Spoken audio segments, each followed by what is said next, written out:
Magandang umaga po sa ating lahat. Tayo po ay nabigyan po ng pagkakataon sa sandaling ito na mag-record, magbigay ng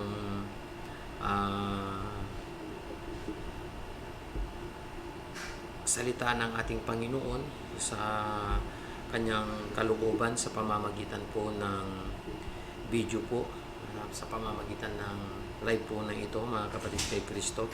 At sa sandaling ito, hayaan po muna natin na ito po ay ating pangunahan sa panalangin na itinuro po ng ating Panginoon sa bawat isa sa atin, mga kapatid kay Kristo. Tayo po muna ay manalangin sa ngalan ng Ama at ng Anak at ng Espiritu Santo. Amen.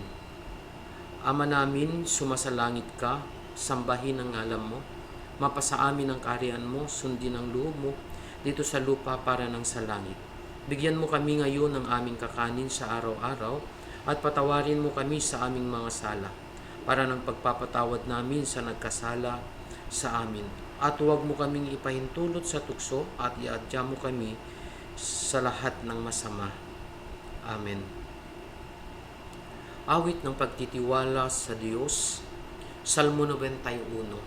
Siyang naghahangad ng pagkupkup ng kataas-taasan at nanatili sa kalinga niyong makapangyarihan. Makapagsasabi sa kanyang Panginoon mo katahanan.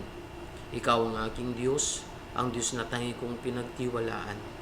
Ika'y liligtas niya sa panganib sa umang nabitag, at kahit anumang mabigat na salot di ka magdaranas. Lulukuban niya sa lilim ng kanyang malabay na pakpak. Sa kalinga niya ay natitiyak mo na ikaw ay ligtas. Iingatan niya't ipagsasanggalang pagkat siya'y tapat. Pagsapit ng gabi, di ka matatakot sa anumang bagay. Maging sa gagawing biglaang paglusob pagsapit ng araw. Ni sa ano pa man darating na salot pagkagat ng dilim. Di ka matatakot sa kasamaan mang araw kung dumating. Kahit na mabuwal sa iyong harapan ng 1,000 tao. Sa iyong paligid ang bilang ng patay maging 10,000. Di ka matatakot at natitiyak mong di ka maaano.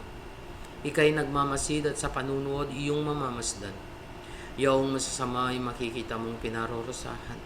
Sapagkat si Yahweh ang iyong ginawang tagapagsanggalang at ang pinili mong mag-iingat sa iyo'y kataas-taasan. Di mo aabutin ika'y mapahamak, walang daratan. Kahit anong uring mga paghihirap sa iyong tahanan, susuguin niyang maraming anghel silang susubaybay. Kahit saan dako ikaw maparoon tiyak iingatan. Sa kanilang palad ay itatayo ka't silang magtataas, nang hindi masaktan ang mga paa mo sa batong matalas. Kahit ang tapakan mo ay ang mga leon ahas na mabagsik. Di ka maano sa mga serpiente at liyong mababangis. Ang sabi ng Diyos, aking ililigtas ang tapat sa akin, at iingatan ko ang sino mang taong ako'y kikilanli. Pag sila'y tumawag, laging handa ako na sila'y pakinggan. Aking sasamahan at kung mahilail ay sasakluluhan. Aking ililigtas at ang bawat isa ay pararangalan. Sila'y bibigyan ko't gagantimpalaan ng mahabang buhay at nakatitiyak na ang tatamuhin nila'y kaligtasan. Maaring ipinit ko ang langit at hindi pumatak ang ulan. Maaring magpadala ako ng mga balang upang salantahin ang lupain ito. Maaring palaganapin ko sa aking bayan ng sagot. Ngunit sa sandaling ang bayang ito na aking pinili ay magpakumbaba, manalangin, hanapin ako at talikdan ng kanilang kasamaan. Diringgin ko sila, patatawarin ko sila, at ibabalik ko sa kanilang lupain ang katiwasayan at kasaganaan. Ito ang mga salita ng ating Panginoon. Maraming salamat po sa sandaling ito. Nabigyan po tayo ng pagkakataon mag-live po ng nasarin. Sa sandaling ito, nais ko po na buksan po natin ang ating mga dala-dala nandyan sa mga bahay po ninyo na mga Bible para samahan nyo po ako sa pagbabasa po ng mabuting balita na ating pagninilayan sa sandali pong ito, mga kapatid kay Kristo. Ating pong buksan ang ating mga Biblia mula po sa Ebanghelyo ni San Lucas, ang kabanatay 4 at ang talatay 2 hanggang 4. Sumainyo ang Panginoon. At sa loob ng 40 araw ay tinukso ng diablo. Hindi siya kumain sa buong panahong iyon, kaya't gutom na gutom siya. Sinabi sa kanya ng diablo, kung ikaw ang anak ng Diyos, iutos mo na maging tinapay ang batong ito. Ngunit sinagot siya ni Jesus, nasusulat, hindi lamang sa tinapay nabubuhay ang tao. Mga kapatid, ang mabuting balita ng ating kaligtasan. Pinupuri ka namin, Panginoong Hesus Kristo. So, saan man po kayo dako ngayon na nakikinig po sa video kong ito, kayo po ay aking inanyayahan na bigyan ng panahon, bigyan ng pagkakataon na makiusap po ang ating Panginoon sa bawat isa sa atin na makikinig o manunood po sa video pong ito. Una po sa lahat, salamat po sa buhay na ating taglay.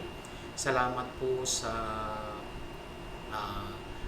mga ginamit ng Diyos na buhay po para magkaroon tayo ng mga pagkakataong ganito na makapag-live para maabot din po ng ating mga kapatid para mas lalong may spread, mas lalong lalawak ang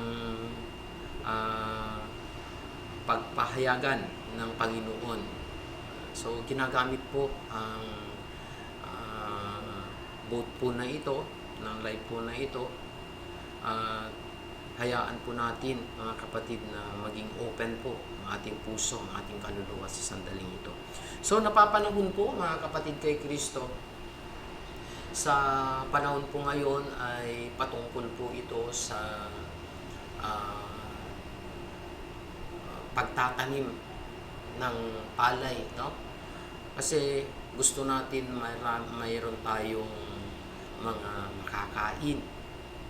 Yun nga po yung kadahilanan na nasabi po ng kalaban, ang diablo sa ating Panginoon sa 4 na po. Sa 4 na pong araw na hindi po kumain ang ating Panginoon ay nandun po na tinukso, no? Sabi doon ng diablo, kung talagang ikaw ay anak ng Diyos, ay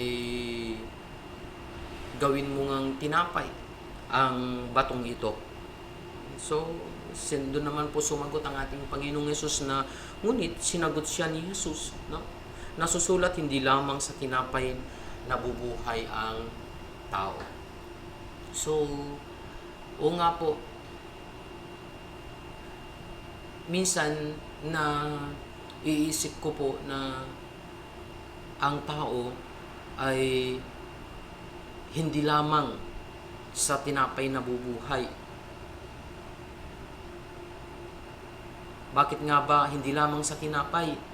Dahil ho ang tao ay mayroon pong 2 klaseng pinapakain sa kanya.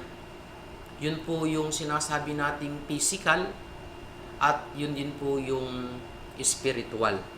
So, kaya nga sinabi ng ating Panginoon na hindi lamang sa tinapay nabubuhay ang tao, kundi nandun din po na nabubuhay din po tayo sa salita ng ating Panginoon. So, punta po tayo sa physical, no?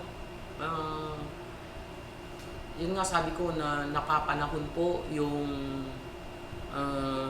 pagtanim natin ng palay para mas marami tayong anihin, mas maraming maani, mas marami tayong mga may imbak pagkain, no?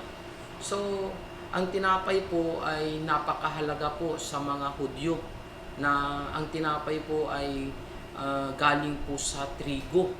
So, ganun din po yung pong kanin o kinakain natin, halos 3 beses sa isang araw ay nanggagaling din po sa palay, no? Doon po minsan nakatuon ang ating pansin, yun lamang pong physical, yung ating physical na pangangatawan, no? So sa physical na ating pangangatawan, mga kapatid kay Kristo, ay yun nga, kailangan natin ng pakainin. Minsan ho, pinapakain natin para sa mga kumukuha na lang po tayo ng pagkain dyan sa mga street foods o kaya sa mga madaliang pagkain tulad ng mga instant noodles, instant coffee. Yun nga, mahilig po tayo sa mga instant, no? So, kung ano po yung ating pinapakain sa ating physical, ay yun po, dapat maging aware din tayo para tayo ay malakas. At ganun din po yung sinasabi po rin dito na hindi lamang sa tinapay, kundi ang salita ng Panginoon. So, saan nga ba natin po matatamo o matatagpuan po na o kaya kung sa salitang makakain, saan nga ba natin makakain ito? Ang salita ng ating Panginoon. At wala pong iba, mga kapatid kay Kristo, na ating pupuntahan kung gusto po nating lumakas ang ating spiritual, lumakas para makakain, mga kapatid, ay wala pong iba kundi sa mga pagtitipon. Pagtitipon po, mga kapatid, na ang kanilang mga pinag-aaralan at nandun ang salita ng ating Panginoon. Tulad po ng banal na Eucharistia. Kaya nga sinasabi natin, pinakamataas, pinakamainam na pagsamba po natin. Doon po tayo nakakakain sa pamamagitan po ng yung pagkaing spiritual, mga kapatid kay Kristo. At hindi lang po doon sa mga pagtitipon ding banal na gawain ng ating Panginoon. Ika nga, marami po yung mga nagsilabasan ng gawain ng ating Panginoon, lalo na po sa gawaing El Shaddai. Sa lugar po ng Narpakan, meron na rin po, mga kapatid kay Kristo. So, doon po. At hindi lang po hanggang doon, no? Hindi lang po yung tayo ay umaten ng banal na misa, hindi lang po yung umaten ng banal na gawain. Hayaan din natin na tayo din mismo ay maghalungkat, mga kapatid. Tayo din mismo ay magbasa ng salita ng ating Panginoon. Ika nga, sa pagkain, minsan, mas madali na lang kasing pakainin mga anak natin, no? Mga kamag-anak, yung bang instant na, yung kukuha ka na lang ng luto na. Pero masarap nga. Hindi ko naman po sinasabing hindi masarap, pero masarap. Pero mas masarap pa rin po yung sariling luto po natin, mga kapatid kay Kristo.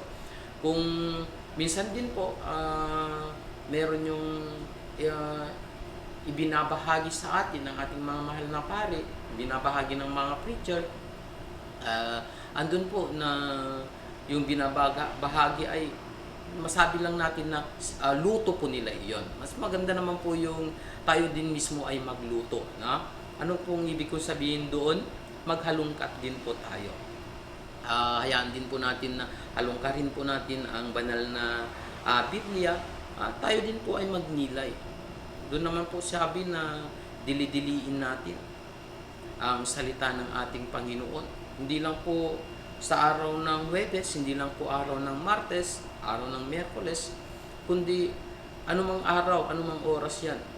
Sabi nga doon araw-gabi na dili-diliin kay Joshua. Kung ano yun po natin yun, lagi na tayo'y magbasa.